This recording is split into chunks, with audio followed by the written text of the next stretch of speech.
Karibu kwenye channel yetu. Kama ni mara yako ya kwanza unakutana na video za channel hii, basi hujachelewa. Kisha umebonyeza alama ya subscribe iliyoko chini ya video hii. Pia bonyeza alama ya kengele ili uwe mtu wa kwanza kupata video zetu pale tu tunapozipandisha. Okay.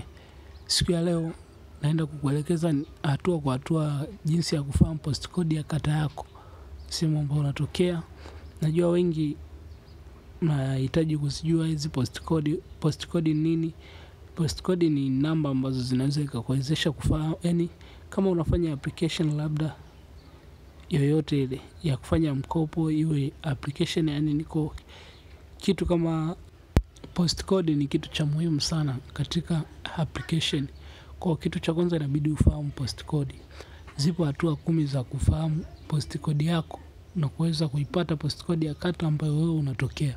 Hatua ya kwanza utabonyeza menu hii hapa, *152 *00 leli. Hiyo ni hatua ya kwanza.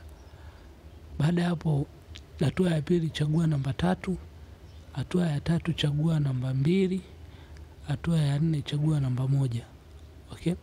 Hatua ya 5 kundi la herufi ya mkoa wako. Kwa hiyo utaangalia mkoa wako na unatokea wapi, utaweka herufi kubwa ya mkoa wako ambao unatokea. Okay?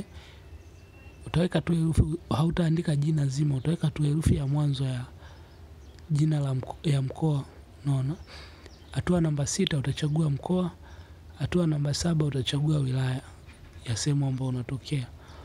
Okay? Hatua namba 8 utachagua kundi la herufi ya kata.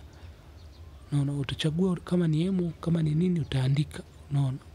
Au usiandike kata nzima, wewe andika short. Okay? Hatua namba 9 utachagua kata yako. Utaziona hapo kata nyingi, kwa wewe utakachokifanya utachagua kata yako. Hatua namba 10 utapokea postcode yako. No. Utaiona postcode ya sehemu. Ukichagua tu kata, basi utaweza kuiona postcode ya kata yako. Okay?